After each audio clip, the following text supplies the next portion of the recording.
Grab yourself a cup of coffee. Got myself a cup of Joe to raise the octave of my voice.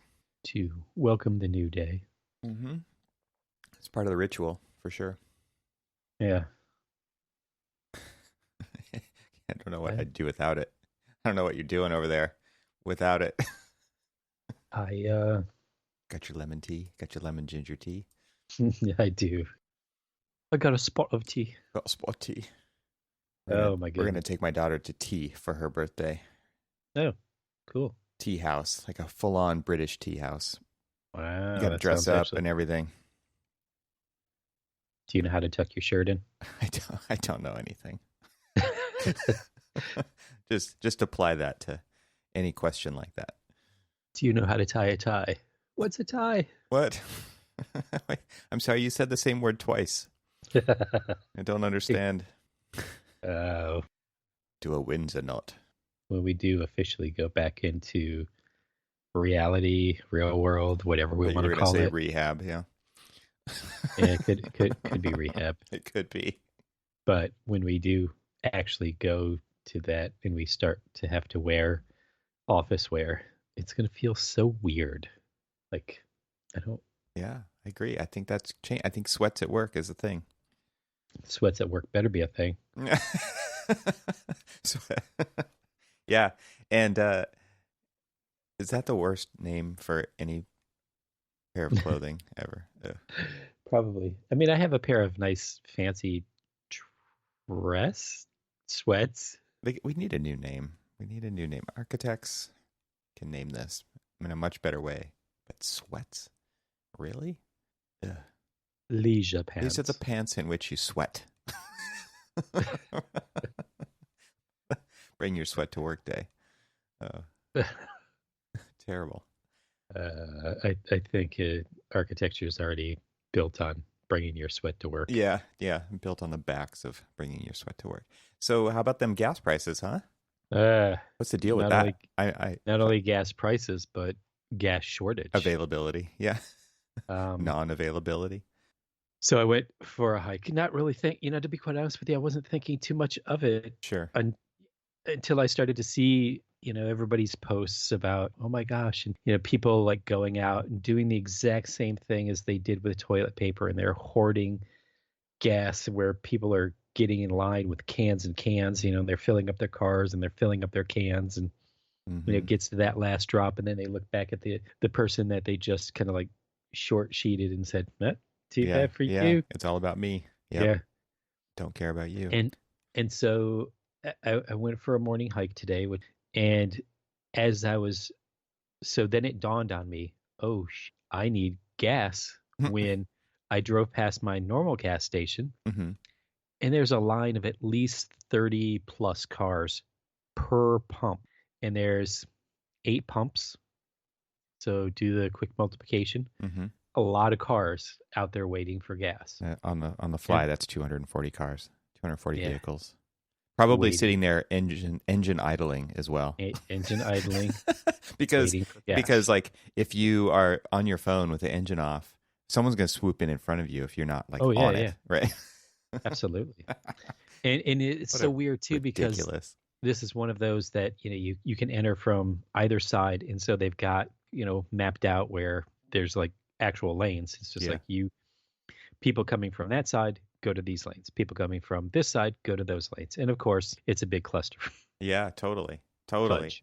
Yeah, I've been in those lanes. Like that's normal getting gas in California at Costco in the Yeah, afternoon. It's like that is it. It's always like that.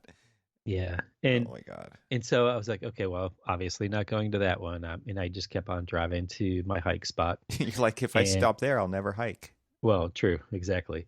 And so then I drove past two others, Uh-huh. and they had their signs up, or they basically had like they had the red Mhm. baggie over the handle and cones basically cordoning off the. And then I'm like, okay, so I do my hike, I start driving back, and drive past those two barren stations, and went back past the other one, which was my normal stop, because I get gas points, and from grocery shopping, and Right. I was like got $1 off, and I don't think it's going to even help me even if I have like $1 off right now because the gas prices are at like 4.30 now. That's what they are And here. Thanks, I guys. know, Thanks, East Coast. yeah.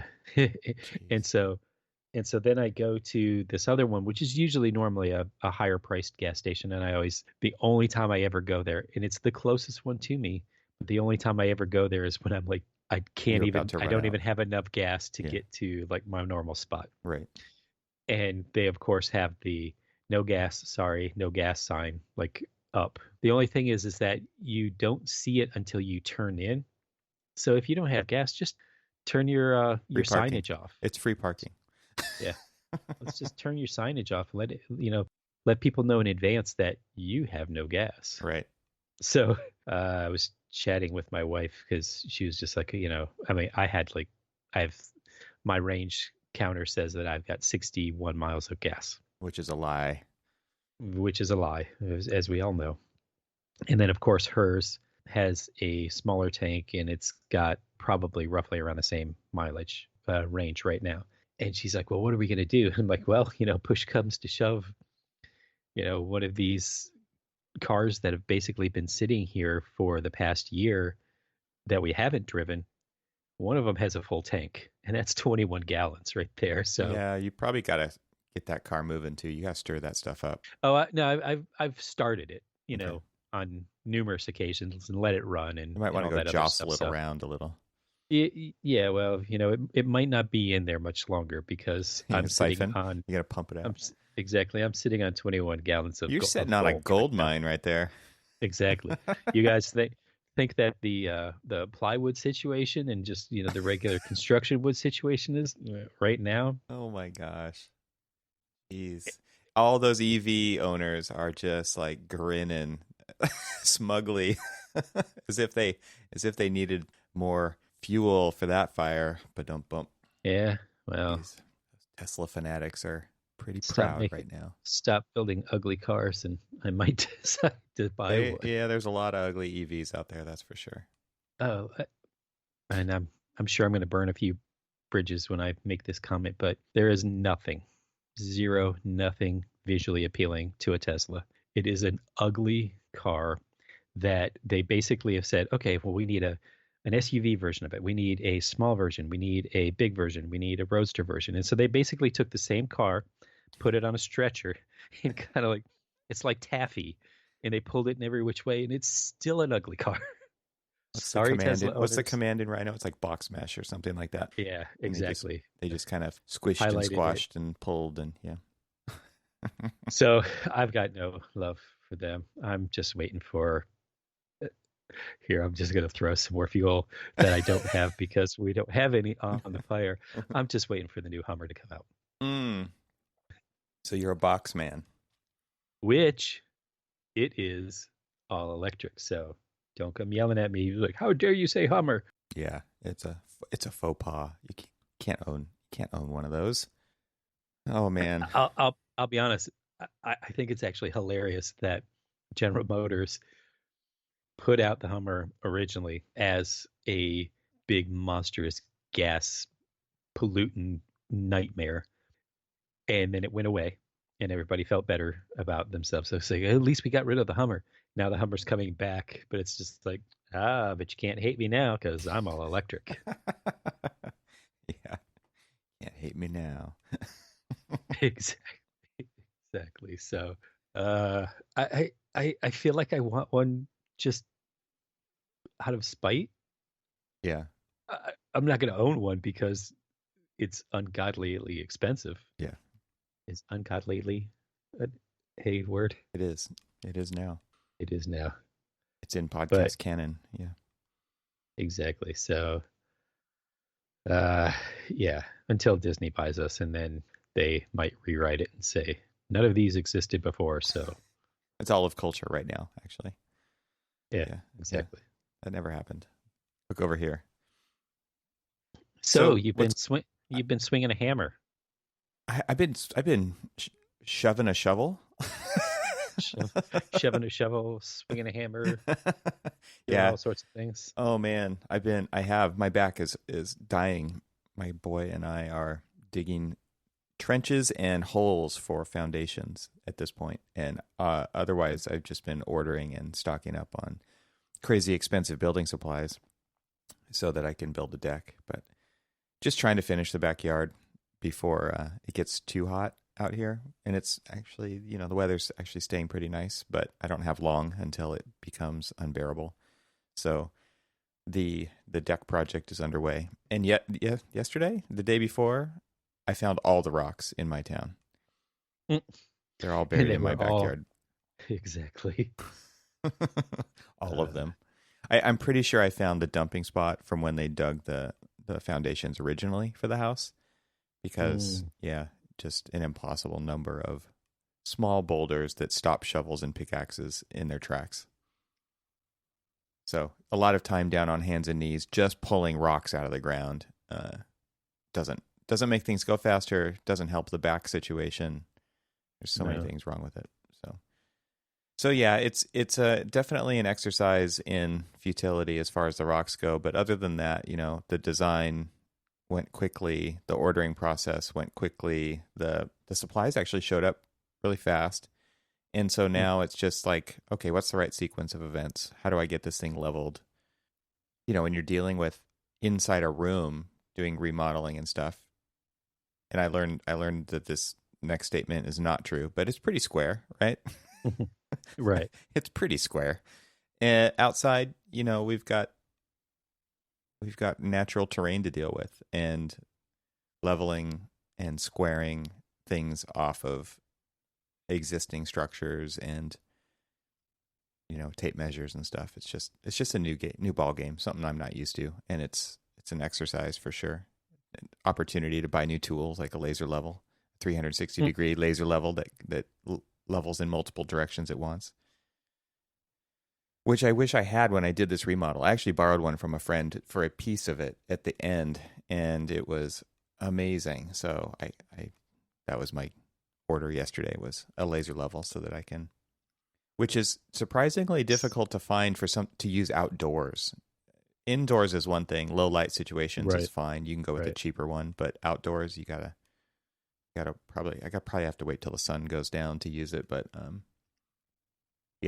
excited about that because using a string level, which is, I've got a 4-foot level, I've got a 2-foot level, I've got a string level, I've got various squares and things, but I don't think any of those compare to the modern technology of a laser level, a 360 degree laser level.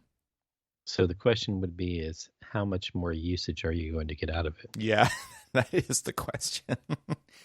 I'm going to use it for everything. I'm going to hang pictures. I'm going to level all of our dinners. I'm going to put up some chair rails and No, you're not. Nope, I'm not. You say you are not going to put up any chair rails. Nope, I'm house. not. I am not. So anyway, there's so much opportunity out there to use this. Actually, what it'll be is just when somebody needs it, they know where to find it. They can come ask and borrow it. It just runs off a couple AA batteries. See, so at least you're going to be the guy. I am the tool rental, but yeah. Nice. Well, yeah, I've seen your garage and you got tools, and I'm sure it's just grown since then. I try to be as what's the previous tool that I bought? Actually, I bought another tool yesterday. I have to come clean. I bought a pneumatic joist nailer, a palm nailer. Have you seen a palm nailer before? I have totally seen them, yes. I had never seen these before. And so this was like, I saw it in a YouTube video. I was like, ooh, what's that? I need to keep you off of YouTube. Yeah. Oh my gosh. Well, I just went for the cheapo Harbor Freight version because I know I'm not going to get a lot of use out of this thing.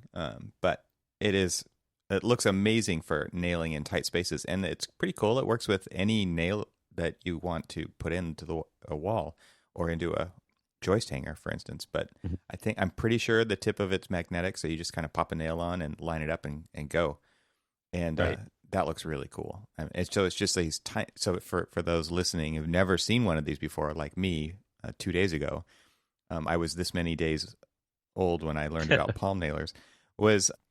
It's it's like this thing that you fit in your hand, kind of like a orbital sander, but smaller. And it's Hmm. got it looks like a ratchet tip on it, but I assume that's just the magnet kind of holder.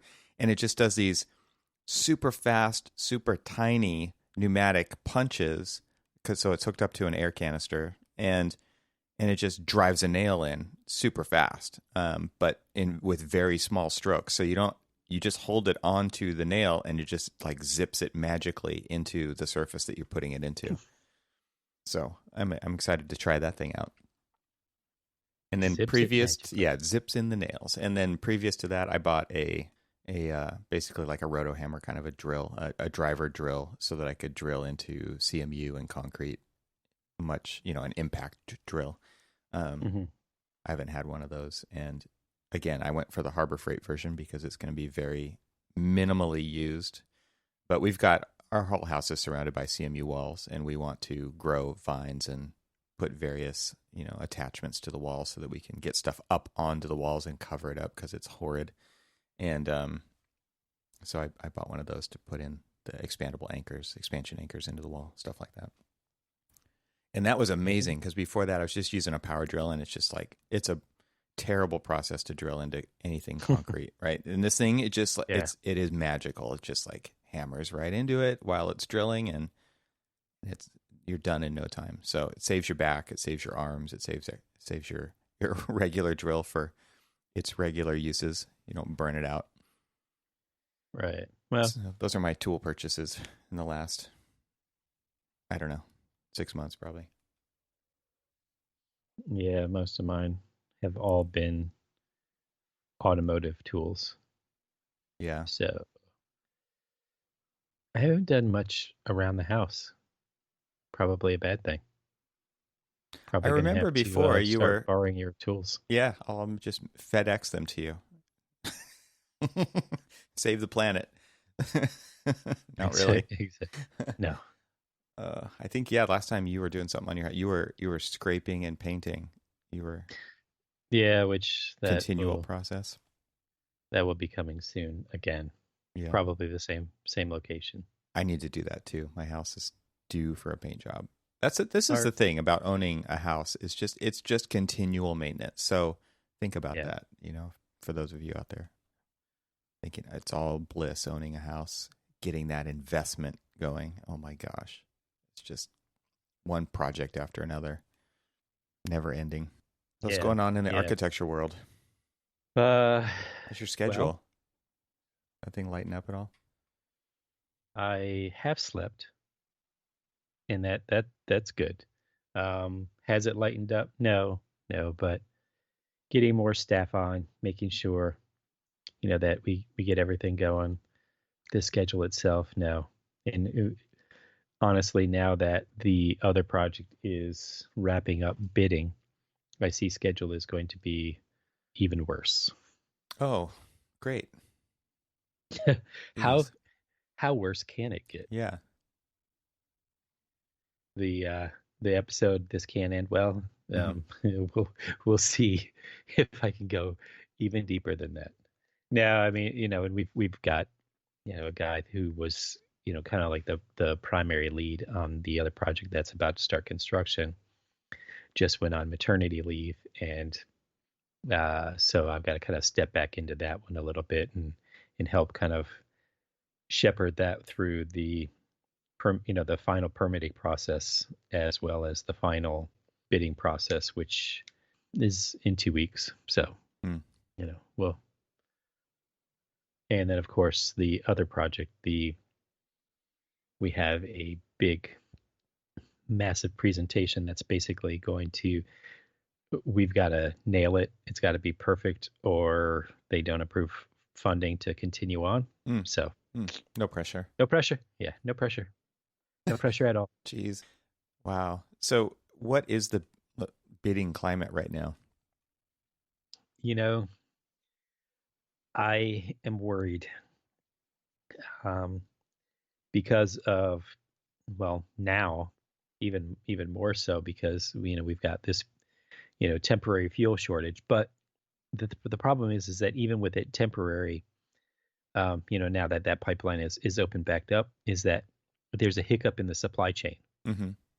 And Lagging. so with that, yeah, so there's going to be issues with, now it's going to be like a week, say 2 weeks worth of a lag. Well, everybody's got to make up that 2 weeks. And so everybody in the area who's, making that lag up is going to basically be begging for, I'm the priority. Get all of this material out to me first. And it's like, okay, well, and then if they start to divert anything, Mm-hmm. it's going to be madness. So that I don't even think that that's something that we've started to talk about. And then just, the wood prices have also affected other prices, because as Sure. people are looking for alternatives Right. for wood, they're also, like, ooh, and I think we talked about this. It's like, ooh, I think, I might do this in metal stud. Well, I've got 600,000+ square feet of metal stud that's going to be going into this building. And if there's a shortage or anything like that, or delay in delivery, that's going to certainly affect a bidding climate. So Mm-hmm. I don't know yet. Check back with me in 2 weeks, and Mm-hmm. we can have a little bit more discussion on where we were tracking this project up until it went out to bid, Mm-hmm. and then what the actual bids are going to come in, and see if there's any issues there. I mean, we're kind of hoping that, people, haven't had a lot. I really have not had a lot of requests for substitutions. So Mm-hmm. if they're going with all of the basis of design stuff, that's a little unnerving in its own right, because It's interesting, right? Because it is like it's going to cost what it's going to cost, and those prices do fluctuate wildly, right? Like what we're seeing now, and zero control over that.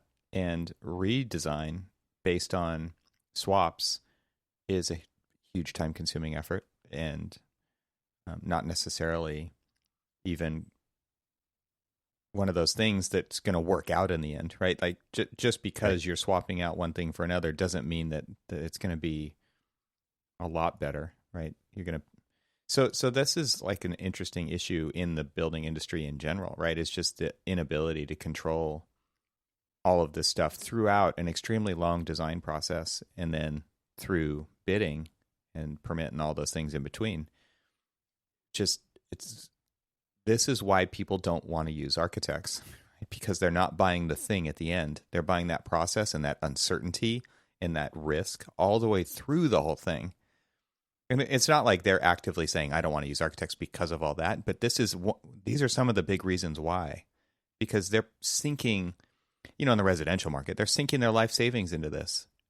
Right. Or investing it. I shouldn't say sinking, but they're investing their life savings to do this one thing. They're one, I'm generalizing, but that's typically what it is. Like they're going to build one house, right? There aren't that many like serial builders in the residential, single family home. This is my family. We're not going to build 10 houses. We're not going to build 20 houses. We're going to do one.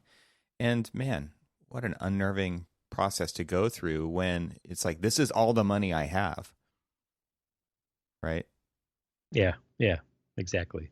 So instead, it's like, I'm just going to buy this commodity. I'm going to buy this tract house. It's just so much easier to wrap your head around that kind of a thing and kind of understand what you're signing up for. Right. Yeah. It does seem like there's a lot of opportunity there for challenging the status quo when it comes to how these things are delivered. There are some companies out there who, like, I don't know if you've seen this, Hiarc.com.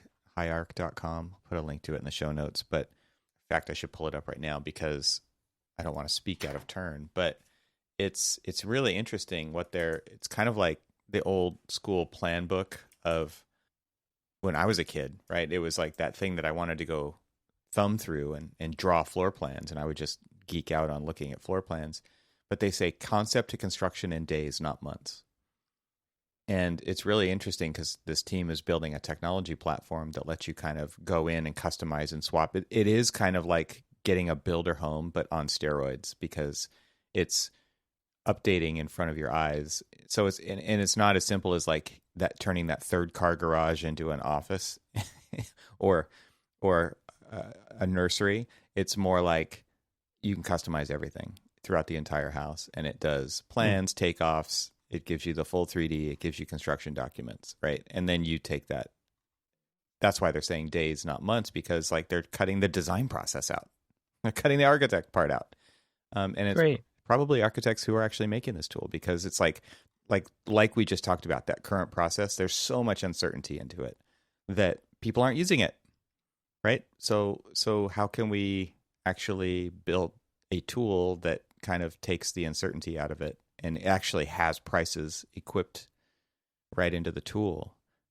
Not construction prices, but it's interesting to think about how. Again, I think this goes back to the thing that like things are changing, whether you like it or not, whether you're along for the ride or not. Yeah, I'm not saying we have to like it. I'm just saying it's happening, right? Kind of a crazy. Yeah, you should definitely check it out, because this is the kind of thing that is going to disrupt some segment of the market, or is disrupting some segment and changing the perception around what it takes to build a quote unquote custom house. Jeez. Yeah, I'm looking at it right now. Jeez. I'm just watching. I'm watching your life pass. I'm watching the video. Yeah, I'm watching the video, and wow, this is. Dude, I mean, it's like I just watched it. It's where it's like they, it's almost like they grab the grips, and it's just like, oh, I'd like to move this wall out a little bit more. Right. Okay, and they like drag the wall out, and things change, and it's just, man. Mm-hmm. I just now feel obsolete. I watched this one landing page on a website, and that is, it's so interesting, right? To think about how quickly things are moving now, and there's a lot of money, there's a lot of capital out there trying to land in places like this, where here's an idea, let's see how far we can push this. Pretty interesting stuff. Yeah. Yep. Sorry to bring you down, man. But like, this is the kind of this honestly, this is the kind of thing that architecture firms could be doing. But this is building on, should be doing. Well, could and should, but aren't, right? It's right. These are, their team is a United States based team for the most part, right? And I'm not saying that because I'm just saying, like, this isn't somebody else hasn't figured this out in another country and is bringing it here. Like, it's the CEO is in Durham, North Carolina, and the co-founder is in San Francisco, right? And so it's like, it's just they're coming in from the new generation of architects and builders to create. They've seen the broken system, and they're like, oh, okay, what are we going to do about it, right? And I think this just builds upon past discussions around architects are so heads down in the feeding the machine, right, which we talked about, but also just blinders on, do what I do faster, do what I have always done a little bit faster, and kind of sharpen the pencil more and more and more. And somebody else is coming in, and they're not trying to steal your clients, Cormac, right? They're not trying to steal my clients. They're just like, there's another set of clients out there, and we're going to build what they want, what they ask for. It's interesting to think about, because it doesn't follow the traditional business models. It doesn't follow the traditional risk models. It doesn't follow the traditional finance models. It's like, it's different. Yeah. So I followed the link of their CEO that, takes you to his LinkedIn page. And I'm looking at a lot of the experience that this, CEO has. And, he's a Harvard GSD grad.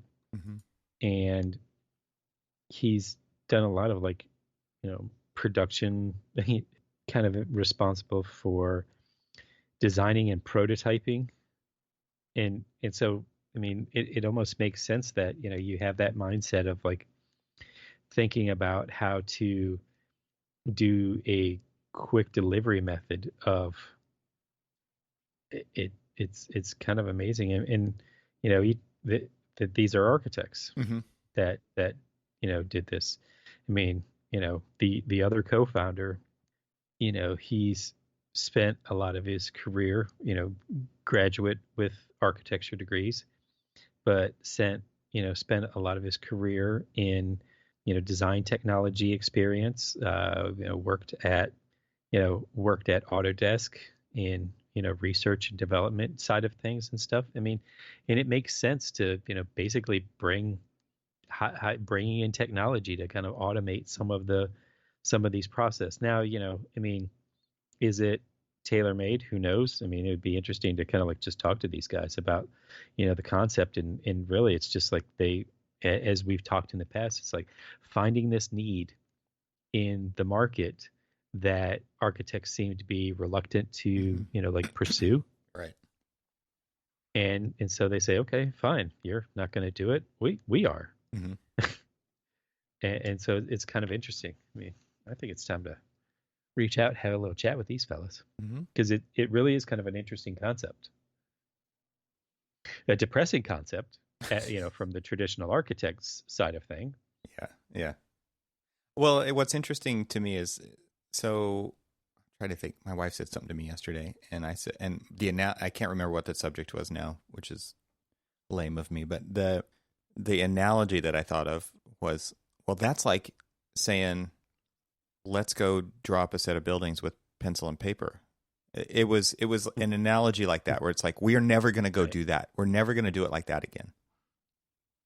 Right. And that's what I think basically what happens with companies like this is, like, they hold a funeral for the way things were, and then they don't think about it ever again. And let's build something new.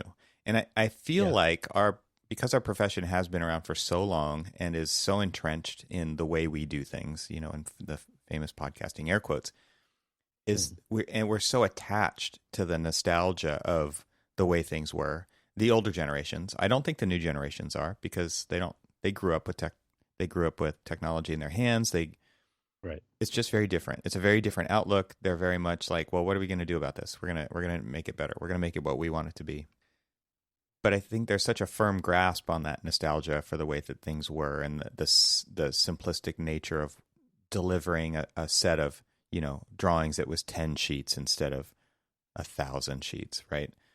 Yeah. And the complexity that technology has brought along with some of the efficiencies, right? But there's a lot of complexity that's been added for no greater benefit on our side of the equation, it seems, because people aren't fully utilizing it anyway, that it's like we're stuck. We're just totally stuck. And so that's why these companies come along and they're like, screw it. I'm not going to be stuck like you. Why would I want to inherit that, right? I want to make it something that I want to be a part of. And I think that's what a lot of firms don't really get, is that they're modeling leadership that people are not interested in inheriting. Right. That's great. I hadn't really thought of it that way, but you're right. When we talk about like, the good old days, or lament about, we were going through this complicated set of tasks that we need to employ on this particular project. And I'm sitting back there and I'm thinking, I'm like, wow, why is it so hard now? I mean, got all this technology that can help automate some of these things, but it takes, like, I could draw it out by hand in a shorter time frame than it would be to just like implement all of the tasks to then ultimately get to that end product. But I'm looking at it and kind of lamenting on like the nostalgia part of things, and then thinking to myself, to be quite honest with you though, I shouldn't be thinking about the quicker way to do it, but ultimately thinking about how, I mean, right now nobody understands how to do it, and that's why it seems to be a laborious task. But once everybody understands this, I mean, the efficiencies that will be gained from future implementation of all of this will far exceed my nice little sharpened pencil. And so that's why it's worth kind of like the sweat equity now, the brain equity now, to get past these stages, because it's all new. I mean, all of these different technologies, I'm sure that this hierarch didn't just, out of the blue come up with, ooh, you could just do this, this, this, and this, and boom, quick and easy. That, they went through the sweat equity and brain equity to get something, to be able to automate some of that stuff. And so Right. it really is getting to that point of being able to understand, where do we want to go with all of this? What is our future? And then reverse engineer it, right? It's like where do exactly. You can't and this is something that a colleague of mine has said, and it really hit home, was if you don't know where you're going, you'll never get there. You have to start with the end in mind. Right. And then figure out how you are going to get there. If you change your mind along the way, fine. You don't have to be married to it, right? But you've got to know where you're going to get there. And there's so much experience that I have of nobody knows where we're going. And so then it just becomes like, well, we're just going to keep checking off the same boxes because that's what we know how to do, because we don't, it's just busy work at that point. It's not strategic. It's not long-term thinking. It's just very much like, well, what do I need to do today to get today over with, right? And I get it. Like that's real life too. But you've got to at least identify somebody or some team in your company to be doing that stuff and enabling them to do it. Because if you don't, like, you just won't be around in the future. Right. And that is a scary reality that people 100% need to deal with yesterday, right? This is the kind of thing that there is no way to implement this later. I don't know a better way to say that, right? It's like you've got to have already started doing this, and the longer you wait, the worse it gets.